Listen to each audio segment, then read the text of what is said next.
selamat datang di Bernard Simamora Tutorial, menyajikan berbagai macam video materi hukum. Selamat menyaksikan. Mata kuliah Hukum Administrasi Negara. Topik 44 dari 60 topik. Hukum Acara Peradilan Tata Usaha Negara, bagian ketiga. Intervensi pihak ketiga. Dalam banyak hal, seringkali suatu keputusan tata usaha negara yang dipersengketakan justru berkait erat dengan hak-hak hukum pihak ketiga. Terhadap perkara yang menyangkut pihak ketiga, PT UN membuka kesempatan bagi pihak ketiga untuk melakukan intervensi. Intervensi atau masuknya pihak ketiga dalam proses beracara untuk membela kepentingannya dapat dilakukan berdasarkan inisiatif dari berbagai sumber. A. Pihak ketiga yang mengajukan intervensi sendiri. B. Salah satu pihak yang sedang berperkara, baik pihak penggugat maupun tergugat. C. Kehendak atau inisiatif dari hakim apabila hakim memandang perlu untuk memasukkan pihak ketiga dalam sidang yang sedang berjalan, voting. Masuknya pihak ketiga di luar penggugat dan tergugat dalam proses sidang pengadilan dapat bertindak sebagai A. Pihak-pihak yang membela hak-haknya sendiri. B. Peserta yang bergabung dengan salah satu pihak yang bersengketa, baik bergabung dengan pihak penggugat maupun bergabung dengan pihak tergugat. Pihak ketiga yang akan masuk dan ikut dalam proses beracara di persidangan PT UN yang sedang berlangsung tersebut harus mengajukan permohonan. Permohonan dari pihak ketiga ini akan dipertimbangkan oleh majelis hakim dan bisa dikabulkan ataupun ditolak berdasarkan pertimbangan dan fakta-fakta yang ada. Semua putusan tentang permohonan intervensi ini harus dicantumkan dalam berita acara sidang. Jika permohonan pihak ketiga untuk melakukan intervensi ditolak oleh majelis hakim, pencari keadilan dalam hal ini pihak ketiga dapat mengajukan banding.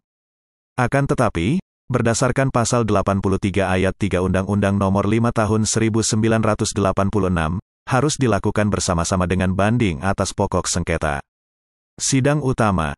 Jika telah disepakati mengenai hari, tanggal, dan jam sidang, majelis hakim akan melakukan pemanggilan kepada para pihak yang bersengketa. Berdasarkan pasal 64 ayat 2 Undang-Undang Nomor 5 Tahun 1986, jarak antara pemanggilan dengan hari sidang tidak boleh kurang dari 6 hari, kecuali untuk pemeriksaan dengan acara cepat. Pemanggilan baru dapat dikatakan sah, menurut pasal 65 Undang-Undang PT UN, apabila para pihak telah menerima surat panggilan tersebut yang dikirim melalui surat dinas tercatat. Apabila setelah dipanggil untuk menghadiri sidang ternyata penggugat tidak hadir tanpa alasan yang dibenarkan hukum, kemudian dalam pemanggilan kedua penggugat juga tetap tidak hadir di persidangan, meski telah dipanggil secara sah, berdasarkan ketentuan pasal 71 ayat 1 Undang-Undang PT UN, hakim dapat menyatakan gugatan gugur. Penggugat yang gugatannya dinyatakan gugur hanya berhak memasukkan gugatan baru sekali lagi setelah membayar biaya perkara.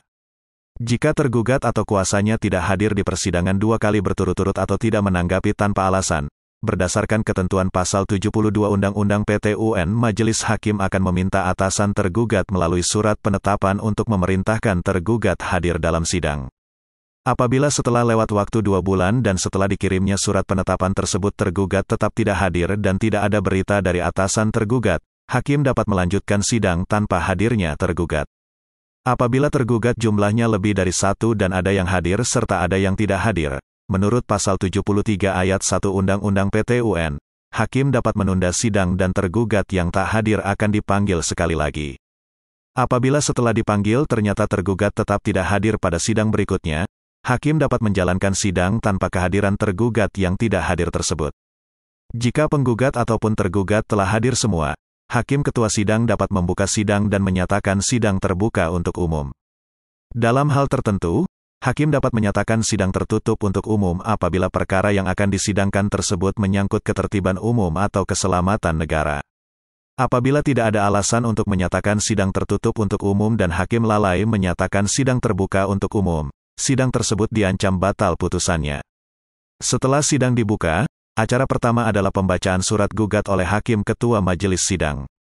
Penggugat diberi kesempatan untuk mengubah alasan yang mendasari gugatannya hanya sampai replik. Perubahan alasan dalam replik tersebut harus disertai alasan yang cukup dan tidak merugikan pihak tergugat. Sebaliknya, kepada pihak tergugat, setelah memberikan jawaban terhadap gugatan penggugat, diberi kesempatan untuk mengubah alasan-alasan yang mendasari jawabannya sampai duplik saja. Perubahan alasan jawaban tergugat dalam duplik harus didasari alasan yang cukup dan tidak merugikan penggugat. Terhadap perubahan yang diajukan oleh penggugat ataupun tergugat atas gugatan dan jawaban gugatan ini, hakim akan mempertimbangkan permohonan ini dengan saksama. Di samping mengubah gugatan, penggugat menurut pasal 76 Undang-Undang PT-UN diberi kesempatan untuk mencabut surat gugat setiap waktu. Apabila tergugat sudah memberikan jawabannya, penggugat hanya bisa mencabut gugatan dengan izin dari tergugat. Dalam memberikan jawaban atas pokok perkara, tergugat diberi kesempatan untuk mengajukan eksepsi, yaitu sanggahan yang tidak mengenai pokok perkara. Eksepsi baik mengenai kewenangan absolut maupun relatif terhadap eksepsi kewenangan absolut berdasarkan pasal 77 Undang-Undang PT-UN dapat diajukan sepanjang waktu.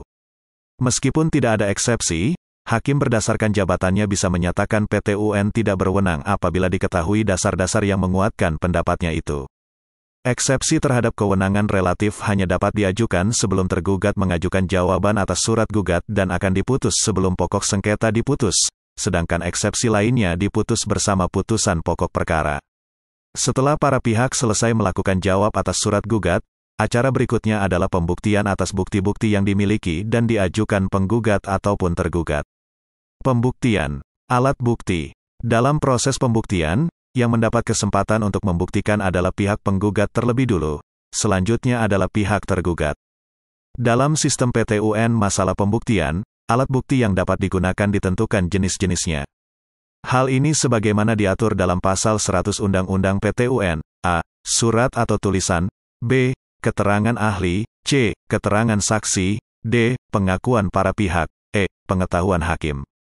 Alat bukti berupa surat atau tulisan, menurut pasal 101 Undang-Undang Nomor 5 Tahun 1986, dapat terdiri atas a. Akta autentik, yaitu surat yang dibuat oleh atau di hadapan seorang pejabat umum, yang menurut peraturan perundang-undangan, berwenang membuat surat itu dengan maksud untuk dipergunakan sebagai alat bukti tentang peristiwa atau peristiwa hukum yang tercantum di dalamnya. b. Akta di bawah tangan, yaitu surat yang dibuat dan ditandatangani oleh pihak-pihak yang bersangkutan dengan maksud untuk dipergunakan sebagai alat bukti tentang peristiwa atau peristiwa hukum yang tercantum di dalamnya. c. Surat-surat lainnya yang bukan akta. Untuk pemeriksaan persidangan, jika ternyata alat bukti tertulis tersebut ada pada badan atau pejabat tata usaha negara, hakim dapat memerintahkan badan atau pejabat TUN untuk segera menyerahkan alat bukti tersebut. Masing-masing alat bukti yang berupa surat atau tulisan itu mempunyai bobot kekuatan pembuktian sendiri-sendiri dan hakim yang akan menentukan bobot atau nilai pembuktian tersebut. Keterangan ahli yang dapat digunakan sebagai alat bukti adalah keterangan dari seorang ahli yang dilakukan di bawah sumpah dalam persidangan tentang hal yang diketahuinya berdasarkan pengalaman dan pengetahuannya sebagai seorang ahli. Seorang saksi ahli juga harus memenuhi syarat, yaitu tidak termasuk orang-orang yang dilarang bertindak sebagai saksi, sebagaimana diatur dalam pasal 88 Undang-Undang PT-UN. Para pihak dapat mengajukan dan menunjuk seseorang untuk menjadi saksi ahli. Keterangan saksi adalah keterangan mengenai sesuatu yang dialami, dilihat, serta didengar oleh saksi sendiri. Setiap orang pada prinsipnya wajib untuk memberikan kesaksian apabila dibutuhkan oleh pengadilan, tetapi tidak semua orang dapat menjadi saksi. Ada beberapa saksi yang dilarang atau tidak diperbolehkan didengar keterangannya sebagai saksi. Hal tersebut sebagaimana diatur dalam pasal 88 Undang-Undang PT-UN. Yang tidak boleh didengar sebagai saksi, a. Keluarga sedara atau semenda menurut garis keturunan lurus ke atas atau ke bawah sampai derajat kedua dari salah satu pihak yang bersengketa. b. Istri atau suami salah seorang pihak yang bersengketa meskipun sudah bercerai. c. Anak yang belum berusia 17 tahun. d. Orang sakit ingatan. Selain dari orang-orang yang dilarang didengar keterangannya sebagai saksi, ada pula beberapa orang yang meskipun berhak menjadi saksi, tetapi diberi hak pula untuk mengundurkan diri sebagai saksi, a. Saudara laki-laki dan perempuan serta ipar laki-laki dan perempuan salah satu pihak, b. Setiap orang yang karena martabat, pekerjaan, atau jabatannya diwajibkan merahasiakan segala sesuatu yang berhubungan dengan martabat, pekerjaan, atau jabatannya itu. Hakim akan mempertimbangkan apakah seseorang itu mempunyai dasar kewajiban merahasiakan sesuatu yang berhubungan dengan pekerjaan, martabat, dan jabatannya. Jika saksi ternyata tidak bisa berbahasa Indonesia, hakim dapat memerintahkan menghadirkan ahli bahasa yang sebelum bertugas harus diambil sumpah atau janjinya terlebih dulu. Apabila saksi adalah seorang pejabat, berdasarkan pasal 93 Undang-Undang PT-UN pejabat itu harus hadir sendiri dan tidak boleh diwakilkan. Apabila saksi pejabat itu tidak mau hadir, hakim dapat menggunakan upaya paksa untuk menghadirkan saksi tersebut. Pengakuan para pihak adalah sesuatu yang diakui oleh salah satu pihak di dalam sidang. Pengakuan demikian tidak dapat ditarik kembali, kecuali berdasarkan alasan yang kuat dan dapat diterima oleh hakim. Pengetahuan hakim adalah hal-hal yang secara umum diketahui dan diyakini kebenarannya. Beban pembuktian. Pembuktian dalam sistem PT-UN, menurut Marbun, berujung pada upaya untuk mendapatkan kebenaran material dan bukan kebenaran formil sebagaimana dalam peradilan perdata. Namun, kebenaran material dalam PT-UN ini sebatas lingkup normatif hukum dasarnya dan bukan seperti kebenaran material dalam peradilan pidana yang mencari fakta material sedalam-dalamnya. Kewajiban atau beban untuk membuktikan dalam sistem PT-UN tidak seperti dalam hukum perdata, yaitu segala tujuan akhir dari pembuktian adalah kepentingan para pihak semata. Dalam PT-UN, tujuan pembuktian untuk menyelaraskan kepentingan privat dan kepentingan publik. Oleh karena itu, beban pembuktian bukan suatu kewajiban dari pihak yang mendalilkan, tetapi lebih kepada pihak mana yang mampu atau memungkinkan menghadirkan bukti tersebut. Sangat berbeda pembuktian yang didasari free fight dalam hukum perdata yang bersendikan kepentingan individu dengan pembuktian yang dilatar belakangi penyelarasan antara kepentingan individu dan publik. Setelah para pihak menyelesaikan pembuktian atas bukti-bukti yang dimiliki dan diajukan, acara berikutnya adalah masing-masing pihak membuat kesimpulan atas fakta-fakta yang terjadi dalam sidang. Apabila para pihak telah selesai menyampaikan kesimpulan, acara berikutnya adalah putusan. Putusan. Sebelum mengambil putusan, hakim ketua majelis sidang mengadakan musyawarah. Apabila dalam musyawarah yang dilakukan tidak bisa menghasilkan putusan yang bulat, putusan diambil dengan suara terbanyak. Apabila tetap tidak menghasilkan putusan, musyawarah ditunda pada hari lain. Pada hari musyawarah berikutnya, apabila tetap tidak didapat suara dengan cara suara terbanyak, suara hakim ketua majelis sidang yang menentukannya. Putusan majelis hakim harus disampaikan dalam suatu sidang yang terbuka untuk umum, sedangkan isi atau amar pokok putusan itu, 1. Gugatan ditolak, 2. Gugatan dikabulkan, 3. Gugatan tidak diterima, 4. Gugatan gugur. Suatu putusan majelis hakim yang menyatakan, gugatan ditolak, adalah pihak-pihak penggugat dalam persidangan gagal membuktikan dalil-dalilnya sehingga keputusan tata usaha negara yang disengketakan dikukuhkan. Putusan yang mengandung amar, gugatan dikabulkan, adalah, hakim berpendapat bahwa dalil-dalil yang diajukan oleh penggugat dapat diterima dan terbukti. Dalam amar yang mengabulkan gugatan penggugat, hakim dapat menambahkan tambahan kewajiban seperti, 1. Mencabut keputusan tun yang disengketakan. 2.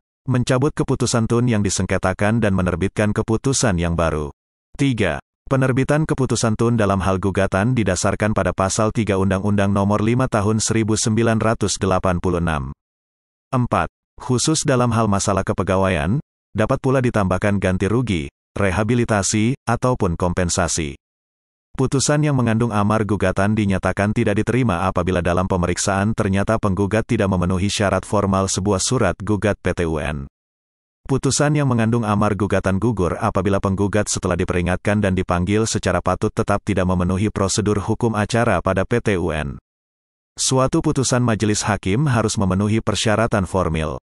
Hal ini diatur dalam Pasal 109 Undang-Undang Nomor 5 Tahun 1986, sebagaimana telah diubah terakhir kali dengan UU Nomor 51 Tahun 2009, yang terdiri atas 1. Kepala putusan yang berbunyi, demi keadilan berdasarkan ketuhanan yang Maha Esa. 2. Nama, jabatan, kewarganegaraan, tempat kediaman atau tempat kedudukan para pihak yang bersengketa. 3. Ringkasan gugatan dan jawaban tergugat yang jelas. 4. Pertimbangan dan penilaian setiap bukti yang diajukan dan hal yang terjadi dalam persidangan selama sengketa itu diperiksa. 5. Alasan hukum yang menjadi dasar putusan. 6. Amar putusan tentang sengketa dan biaya perkara. 7. Hari, tanggal putusan, nama hakim yang memutus, nama panitera, serta keterangan tentang hadir tidaknya para pihak. Apabila salah satu syarat putusan di atas tidak dipenuhi, putusan tersebut dianggap batal. Selambat-lambatnya dalam tenggat 30 hari setelah dibacakannya putusan tersebut, putusan pengadilan tun harus ditandatangani oleh hakim dan panitera yang turut dalam sidang. Itulah materi topik ke-44 Hukum Administrasi Negara. Channel ini sangat membantu para mahasiswa di perguruan tinggi manapun di Indonesia dan masyarakat umum. Subscribe dan like, agar Anda mendapatkan update tutorial lainnya. Bagikan juga link video ini, agar teman lain juga mendapatkan manfaat channel ini. Sampai jumpa.